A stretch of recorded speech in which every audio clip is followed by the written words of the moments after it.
Sir सब तो पहले तो ये दसो कि असी साढ़े किसान भरा रोने ही रोंदे रहंदे ने बीज नहीं है साढ़े को अच्छा बीज नहीं है थोड़ा साढ़े वेखण वालों वास्ते कि बीज जड़ा है वो पाकिस्तान के अंदर सरकारी अदारियां ने उत्ते की काम किया हुण अगर तुहाडे वर्गे लोग तो अगे आ रहे हैं लेकिन जी बुनियादी जिम्मेदारी सी पिछले 35-40 वरियां दे विच उत्थे की खला रह गया की घाटा रह गया।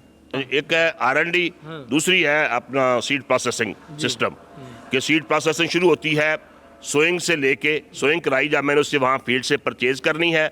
ज़्यादातर यहाँ पर क्या हो रहा है सीड का जितना भी सिस्टम है कि वो है फार्मर बेस्ड कि ग्रो को लगाते हैं और वापस लेते हैं, उसमें क्वालिटी उस लेवल की प्योरिटी आ नहीं सकती है क्योंकि वो अपनी पूरी तरह बीज को उखाड़ नहीं देता। लेकिन वो उसके लिए अपना फार्म कि 2-4 हज़ार 5,000 एकड़ का फार्म होना चाहिए फिर जाकर सीड का सिस्टम बनता है।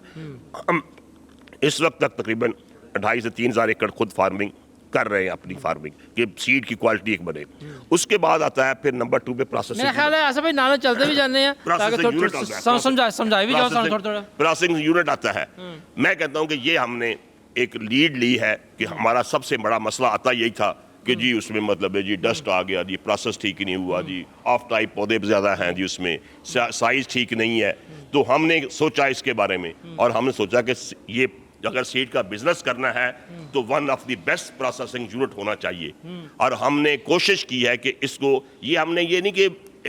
बनाया लिया है, हमने इसमें बड़ी मॉडिफिकेशन कराई है कि जो हमें ज़रूरत है कि मेज़ के लिए क्या चाहिए, वीट के लिए चाहिए, राइस के लिए क्या चीज़ें चाहिए। तो मतलब ये कहना आसफ भाई कि तुसी हर बीज वास्ते अलग-अलग खाता खोला हुआ है। बिल्कुल कि वो उसकी मॉडिफिकेशन करें। जब भी हमने राइस करना है तो उसमें क्या चीज़ें फिट करनी है वो लगा लेंगे, वीट का करना है तो किस तरह करेंगे, मेज़ का करना है तो किस तरह करेंगे। इन सारी चीज़ों के लिए एक ही प्लांट में सारी चीज़ें मौजूद हैं, ग्रेन के जितने भी अपना सीड हैं, तो उसके लिए हमने one of the best selection किया। ये एक बेसिक चीज़ है, ये होनी चाहिए। जितने पुराने प्लांट हैं वो सारे लोकल मेड हैं, उसमें एक तरह की है, सिर्फ ग्रेडिंग ही करता है बाकी कुछ नहीं है। अच्छा आ साढ़े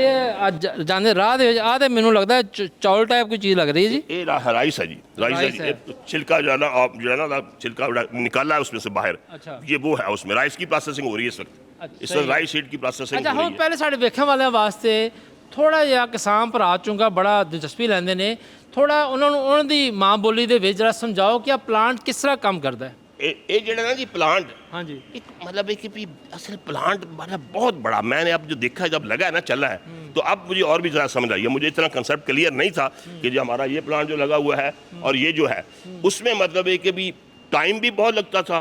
कि इतनी देर लगती थी और करता भी ग्रेडिंग भी सिर्फ मतलब एक लिमिटेड लोड था। इसमें है कि 99%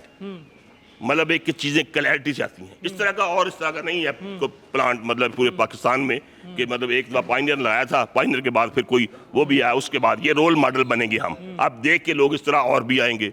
हम कहते हैं कि 10-12 लोग और भी आ जाएंगे सीड में। अच्छा ऐसा भाई सब तो कोई भी नवी मशीन आती है नवी टैक्नोलॉजी आती है तो ਉਹਦੇ ਉੱਤੇ ਸਾਡਾ ਪਹਿਲਾ ਸਵਾਲ ਇਹ ਹੁੰਦਾ ਹੈ ਕਿਸਾਨਾਂ ਦਾ ਵੀ ਬਾਕੀ ਲਾ ਕਿ ਜੀ ਇਹਦੀ ਲਾਗਤ ਕੀ ਹੈ ਇਸ ਪਲਾਂਟ ਦੀ ਤੁਹਾਡੀ ਜਿਹੜੀ ਕਾਸਟਿੰਗ ਹੈ ਖਰਚਾ ਕਿੰਨਾ ਹੋਇਆ ਹੈ। अप्रोक्सीमेटली तकरीबन ना जी ये 20 करोड़ तो ला के 25 करोड़ 20 प्लस माइनस की बात कर ले आप। 20 ਕਰੋੜ ਪਲੱਸ ਹੈ मतलब 20 करोड़ प्लस है मतलब ऐसे ही ਔਰ मतलब ਇਹਦਾ ਜਿਹੜੀ ਇਹਦੇ ਪਲਾਂਟ ਦੇ ਵਿੱਚ ਜ਼ਿਆਦਾਤਰ ਚੀਜ਼ਾਂ ਜਿਹੜੀਆਂ ਨੇ ਉਹ ਲੋਕਲ ਸਮਝ ਨਹੀਂ ਹੈ ਸਾਰਾ ਬਾਹਰੋਂ 100% इंपोर्टेड है। 100% ਇੰਪੋਰਟਡ ਹੈ 100% imported। ਔਰ ਜਿਹੜਾ ਤੁਸੀਂ ਦੱਸ ਰਹੇ ਹੋ ਕਿ ਸਾਡੇ ਪੱਲੇ ਪਾਏ ਜਿਹੜਾ ਪੁਰਾਣੇ ਵਾਲਾ ਹੈ ਉਹ ਵੀ ਉੱਥੇ ਜਾਵਾਂਗੇ ਤਾਂ ਕਿ ਆਪਣੇ ਕਿਸਾਨ ਭਰਾਵਾਂ ਨੂੰ ਦੱਸੀਏ ਕਿ ਨਵੇਂ 'ਚ ਕੀ ਖਾਸ ਗੱਲ ਹੈ ਤੇ ਪੁਰਾਣਾ ਕਿੱਦਾਂ ਕੰਮ ਕਰਦਾ ਸੀਗਾ। वो लोकल है, उसमें सिर्फ ग्रेडिंग ही और कुछ नहीं है। इसमें तो पूरा एक शेप भी साइज भी सॉर्टिंग भी और मतलब इतनी बारीकी से जाता है कि आप इस तरह एज ए मतलब एक बी को कर नहीं सकती है कि सीड का मतलब एक सेज साइज ठीक होना, एक साइज का होना, उसमें ऑफ टाइप ना हो, उसमें डस्ट ना हो, कोई चीज़ पत्थर ना हो, उसमें कोई ऐसी छोटी से छोटी चीज़ भी जो है वो ऑफ टाइप नहीं होनी चाहिए कि पूरा साइज अगर हम कहते हैं कि लॉन्ग साइज का ग्रेन है एक है जिस तरह मैंने बात किया राइस सीड में कि वो जो आते हैं अपने रेड राइस वो बहुत बड़ा इशू है। रेड राइस निकल जाए तो हमारा राइस की पैदावार 10 गुना बढ़ जाए। अच्छा। हमारे रेड राइस ने हमारा तबाह किया हुआ है पूरा सिस्टम को, वो निकल नहीं सकता था, ये मशीन निकालती है। 95% निकालती अच्छा है। वैसे तो आसफ भाई एक कारोबारी सीक्रेट होता है लेकिन अगर मैं जो थोड़ी गुफ्तगू सुन रहा समझ रहा ये यानी कि ਅਸੀਂ ਇਹ ਕਹਿ ਸਕਦੇ ਹਾਂ ਕਿ ਜਿਹੜਾ ਪਲਾਂਟ ਸਾਡੇ ਨਾਜ਼ਰੀਨ ਵੇਖਦੇ ਪਏ ਨੇ ਇਸ ਟਾਈਮ ਸਕਰੀਨ ਤੇ ਇਹ ਆਪਣੀ ਨੌਈਅਤ ਦਾ ਬੀਜ ਦੇ ਹਵਾਲੇ ਦੇ ਨਾਲ ਬੀਜ ਦੀ ਗ੍ਰੇਡਿੰਗ ਵਾਲਾ ਪਾਕਿਸਤਾਨ ਕੱਲਾ ਪਲਾਂਟ पहला प्लांट बिल्कुल इस तरह का कोई और प्लांट नहीं है। ਸਹੀ ਹੈ जो मैं जानता हूँ जितना भी उसके मुताबिक कोई ऐसा प्लान नहीं है ਤੁਸੀਂ ਜਾਣਦੇ ਹੋ ਨਾ ਤੁਸੀਂ ਜਿਹੜਾ ਖਰਚਾ ਕੀਤਾ ਤੁਸੀਂ ਤਾਂ ਖਬਰ ਰੱਖੀ ਹੋਣੀ ਹੈ ਤੁਸੀਂ और कोई नहीं है और कोई नहीं है इस तरह ਅੱਛਾ ਹੁਣ ਥੋੜਾ ਜਿਹਾ ਹੁਣ ਅਸੀਂ ਸ਼ੁਰੂ ਕਰਦੇ ਹਾਂ ਜਰਾ ਥੋੜਾ ਸਾ ਸਮਝਾਓ ਨਾ ਕਿ ਇੱਕ ਪਲਾਂਟ ਕਿਸ ਤਰ੍ਹਾਂ ਇਹਦਾ ਹਰ ਮਰਹਲਾ ਕਿਸ ਤਰ੍ਹਾਂ ਕੰਮ ਕਰਦਾ ਹੈ ਕਿਸ ਫਸਲ ਦਾ ਬੀਜ ਕਿਸ ਤਰ੍ਹਾਂ ਤਿਆਰ ਕਰਦੇ ਹੋ ਔਰ ਜਿਸ ਤਰ੍ਹਾਂ ਤੁਸੀਂ ਰਾਈਸ ਦੀ ਗੱਲ ਕੀਤੀ ਹੈ ਇਹ ਸਾਡੇ ਵੇਖਣ ਵਾਲਿਆਂ ਨੂੰ ਥੋੜਾ ਬਰੀਕੀ ਨਾਲ ਸਮਝਾਓ ਤੇ ਕੋਸ਼ਿਸ਼ ਕਰੋ ਕਿ ਪੰਜਾਬੀ ਜ਼ੁਬਾਨ ਸਮਝਾਓ ਤਾਂ ਕਿ ਸਾਡੇ ਜਿਹੜੇ ਸਾਡੇ ਹੈ ਨੇ ਨਾ ਪਿੰਡ ਥਾਂ ਦੇ ਬੰਦੇ ਸਾਦਾ ਉਹਨੂੰ ਪਤਾ ਚੱਲੇ ਇੱਥੇ ਜੀ ਸੀਡ ਅਸੀਂ ਪਾਈਦਾ ਇਹ ਜਿੱਥੇ ਸੀਡ ਆ ਕੇ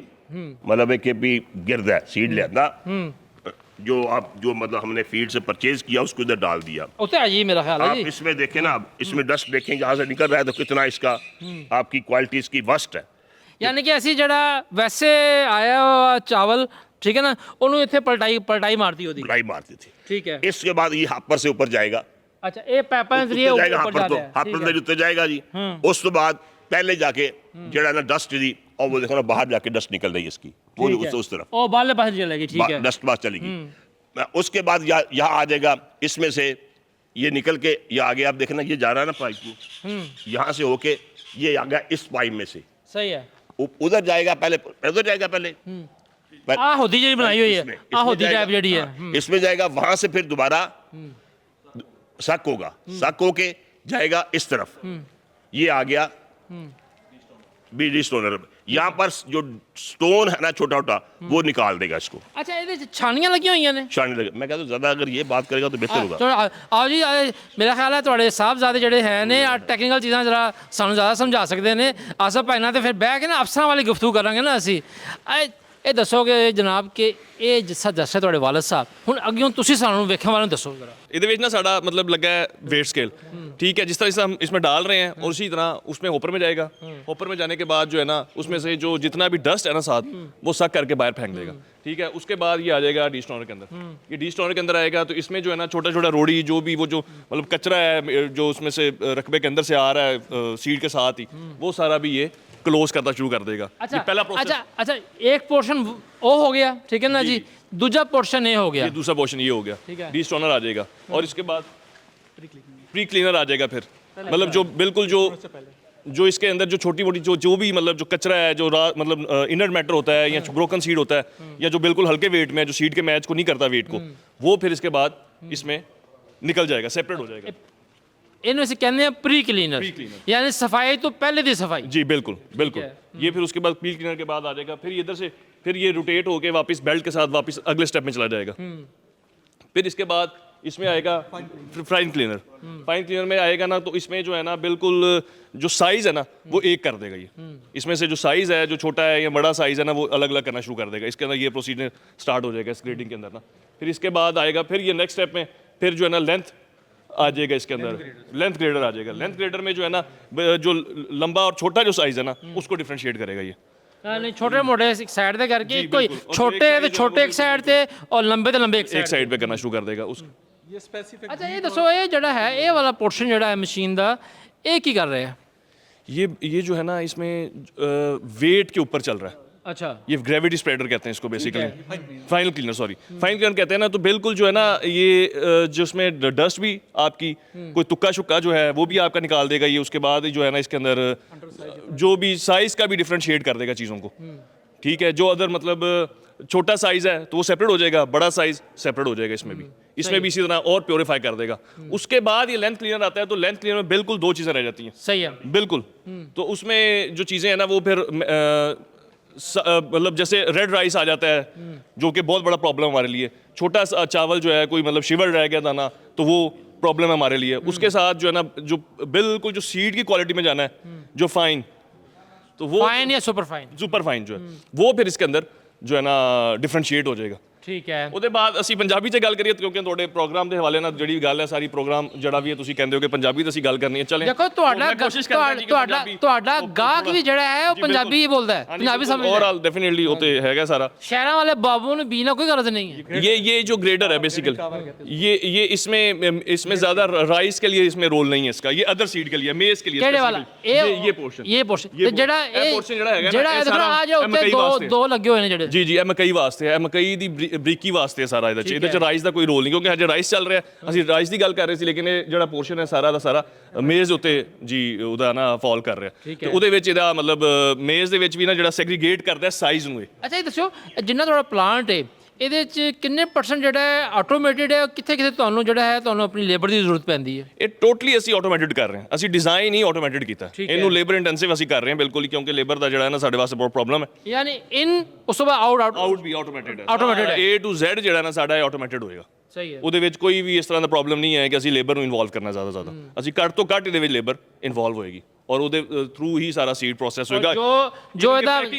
ਇਹਦਾ ਮਿਆਰ ਹੈ ਸਭ ਕੁਝ ਹੈ ਉਹ ਕੰਪਿਊਟਰ ਸੌਫਟਵੇਅਰ ਕੇ ਜ਼ਰੀਏ ਸਾਡਾ ਜਿਹੜਾ ਸਿਸਟਮ ਹੈ ਉਹ ਸੈਪ ਹੈ, ਸੈਪ ਦੇ ਨਾਲ ਲਿੰਕਡ ਹੈ, ਇਹਦੀ ਰਿਪੋਰਟਸ ਆਟੋ ਜਨਰੇਟਡ ਨੇ। ਸਹੀ ਹੈ। ਅਸੀਂ ਜਿਹੜਾ ਪਲਾਨ ਕਰ ਰਹੇ ਹਾਂ ਜਾਂ ਇਹਨੂੰ ਲਾਉਣ ਦਾ ਮਕਸਦ ਹੈ ਕਿ ਸਾਡਾ ਇਨਪੁਟ ਤੋਂ ਲੈ ਕੇ ਆਊਟਪੁੱਟ ਆਟੋ ਜਨਰੇਟਡ ਰਿਪੋਰਟਸ ਹੋਣਗੀਆਂ ਸਾਰੀਆਂ, ਕੋਈ ਉਹਦੇ ਵਿੱਚ ਵੀ ਮਤਲਬ ਜਿਹੜਾ ਨਾ ਮੈਨੂਅਲੀ ਅਸੀਂ ਇਹਦੇ ਵਿੱਚ ਸਿਸਟਮ ਨਹੀਂ ਐਡ ਕੀਤਾ, ਤਾਂ ਕਿ ਸਾਨੂੰ ਸਭ ਤੋਂ ਜ਼ਿਆਦਾ ਪ੍ਰੋਬਲਮ ਜਿਹੜਾ ਨਾ ਮੈਂ ਦੇਖ ਰਿਹਾ ਕਿ ਕਨਵੇਅਰ ਬੈਲਟਸ ਜਿਹੜੀਆਂ ਨੇ ਜਗ੍ਹਾ ਜਗ੍ਹਾ ਤੇ ਲੱਗੀਆਂ ਹੋਈਆਂ ਤੁਹਾਡੀਆਂ ਜੀ। ਇਹ ਹੋਪਰ ਨੇ ਨਾ, ਇਹ ਹੋਪਰ ਦੀ ਵਜ੍ਹਾ ਤੋਂ, ਕਿਉਂਕਿ ਇਹ ਇਹਦੀ ਕੈਪੈਸਿਟੀ ਹੈ ਹੋਲਡ ਕਰਨ ਦੀ, ਇਹ ਪਹਿਲਾ ਇਹ ਉੱਧਰ ਵੀ ਲੱਗੇ ਨੇ ਪਿੱਛੇ, ਇਹ ਵੀ ਇਹ ਹੋਪਰ ਜਿਹੜੇ ਨੇ ਨਾ ਇਹਨਾਂ ਦੇ ਵਿੱਚ ਇਹ ਕਨਵੇਅਰ ਬੈਲਟ ਦੇ ਵਿੱਚ ਮੂਵ ਕਰਦੇ ਹੈ। ਠੀਕ ਹੈ। ਉਹ ਜਿਸ ਤਰ੍ਹਾਂ ਅਸੀਂ ਕੁਆਂਟੀਟੀ ਨੂੰ ਅੱਗੇ ਅੱਗੇ ਮੂਵ ਕਰਾਉਣਾ ਨਾ, ਇਹ ਕਨਵੇਅਰ ਬੈਲਟ ਦੀ ਹੈਲਪ ਦੇ ਨਾਲ ਅੱਗੇ ਅੱਗੇ ਚੱਲਦਾ ਰਹਿੰਦਾ ਹੈ। ਇਹ 6 ਨੰਬਰ ਹੋਪਰ है, इस तरह ही मतलब फिर आगे आ जाता है। ये है हमारा ग्रेविटी स्प्रेडर, ये ग्रेविटी स्प्रेडर है। तो ये जो है ना ये वाइब्रेशन देता है बेसिकली, इसका जो मेन रोल है ना, अच्छा ਇਹਦਾ ਜਿਹੜਾ ਮੇਨ ਕੰਮ ਹੈ ਨਾ ਉਹ ਵਾਈਬ੍ਰੇਸ਼ਨ ਦੇਣਾ। ਅੱਛਾ, ਇਹ ਹੁਣ ਇਹ ਸਮਝਾਓ ਨਾ ਸਾਡੇ ਵੇਖਣ ਵਾਲਿਆਂ ਨੂੰ, ਤੁਹਾਡਾ ਇਧਰ ਨੂੰ ਆ ਕੇ ਫਿਰ ਇੱਥੋਂ ਦੁਬਾਰਾ ਬੈਲਟ ਉੱਪਰ ਜਾ ਰਹੀ ਹੈ, ਉੱਪਰੋਂ ਬੈਲਟ ਥੱਲੇ ਆ ਰਹੀ ਹੈ? ਨਹੀਂ, ਇਹ ਉੱਪਰ ਜਾ ਰਹੀ ਹੈ। ਅੱਛਾ, ਇਹ ਉੱਪਰ ਜਾ ਰਹੀ, ਉਹ ਉਧਰੋਂ ਆ ਰਿਹਾ, ਉਹ ਪਾਈਪਾਂ ਦੇ ਥਰੂ ਆ ਰਿਹਾ, ਇਹ ਉੱਪਰ ਜਾ ਰਿਹਾ, ਉਹ ਉੱਪਰ ਤੇ ਜਾ ਰਿਹਾ। ਜੇ ਸਕਰ ਪਾਈਪ ਕਹ ਲਓ ਜਾਂ ਜੋ ਵੀ ਕਹ ਲਓ। ਬਿਲਕੁਲ ਜੀ, ਇਹ ਪਹਿਲੇ ਉਹਦੇ ਵਿੱਚ ਆਇਆ, ਗ੍ਰੈਵਿਟੀ ਸਪਰੈਡਰ ਵਿੱਚ ਆਇਆ, ਗ੍ਰੈਵਿਟੀ ਸਪਰੈਡਰ ਦੇ ਬਾਅਦ ਇਹਨੂੰ ਵਾਈਬ੍ਰੇਸ਼ਨ ਮਿਲਦੀ ਹੈ, ਇਹਨੂੰ ਸੈਪਰੇਟ ਕਰਦਾ, ਸੈਗਰੀਗੇਟ ਕਰਦਾ ਇਹਦੇ ਬਾਅਦ ਨਾ, ਕਿਉਂਕਿ ਅਗਲਾ ਸਟੈਪ ਇਹਦੇ ਬਾਅਦ ਨਾ ਬਹੁਤ ਇੰਪੋਰਟੈਂਟ ਹੈ, ਜਿਹਦੇ ਵਿੱਚ ਹਰ ਚੀਜ਼ ਇਹਨੇ ਕਲਰ ਬੇਸ ਤੇ ਕਰਨੀ ਹੈ। ਇੱਥੇ ਤੱਕ 90% ਕਲੀਨਿੰਗ ਤੁਹਾਡੀ ਹੋ ਚੁੱਕੀ ਹੁੰਦੀ ਹੈ ਸੀਡ ਦੀ। ਇਸ ਪੁਆਇੰਟ ਤੱਕ ਜਿਹੜਾ ਨਾ ਕਿਸੇ ਵੀ ਬੀਜ ਦੀ ਕਣਕ ਦਾ ਹੋਵੇ, ਮਕਈ ਦਾ ਹੋਵੇ, ਚੌਲ ਦਾ ਹੋਵੇ, ਜਿਹੜਾ ਵੀ ਹੈ ਹਰ ਬੀਜ ਜਿਹੜਾ ਇਸ ਮਸ਼ੀਨ ਦੇ ਟੋਟੇ ਤੇ ਆਉਣ ਤੇ ਜਿਹੜਾ ਹੈ 90% ਕਲੀਅਰ ਹੋ ਚੁੱਕਿਆ ਹੁੰਦਾ, ਕਿਉਂਕਿ ਇਹ ਆਖਰੀ ਜਿਹੜੀ ਹੈ ਨਾ ਵਾਈਬ੍ਰੇਸ਼ਨ ਹੈ, ਵਾਈਬ੍ਰੇਸ਼ਨ ਦੇ ਵਿੱਚ ਇਹ ਸੈਗਰੀਗੇਟ ਕਰ ਰਿਹਾ ਚੀਜ਼ਾਂ ਨੂੰ, ਬਿਲਕੁਲ ਹਿਲਾ ਕੇ ਨਾ ਸਾਈਡ ਤੇ ਕਰ, ਜਿਹੜੀ ਹਲਕੀ ਚੀਜ਼ ਉਹ ਸਾਈਡ ਤੇ ਹੋ ਰਹੀ ਹੈ, ਜਿਹੜਾ weight grain ਸਾਈਜ਼ ਇਹਦਾ ਅੱਛਾ ਹੈ ਉਹ ਅਲੱਗ ਹੋ ਜਾਏਗਾ। ਦੇਖੋ ਨਾ ਇਹਦੇ ਵਿੱਚ ਕਾਫੀ ਯੂਨੀਫਾਰਮਿਟੀ ਆ ਚੁੱਕੀ ਹੈ ਕਾਫੀ ਹੱਦ ਤੱਕ, ਠੀਕ ਹੈ। ਇਹਦੇ ਵਿੱਚ ਸਿਰਫ ਇੱਕ ਮਸਲਾ ਰਹਿ ਗਿਆ, ਉਹ ਹੈ ਇਹ ਜਿਹੜਾ ਹੈ ਨਾ ਮਤਲਬ ਇਹਦੇ ਵਿੱਚ ਸਿਰਫ ਕਲਰ ਦਾ ਮਸਲਾ ਰਹਿ ਗਿਆ, ਉਹ ਕਲਰ ਦਾ ਜਿਹੜਾ ਮਸਲਾ ਹੈ ਉਹ ਅੱਗੇ ਹੋਏਗਾ।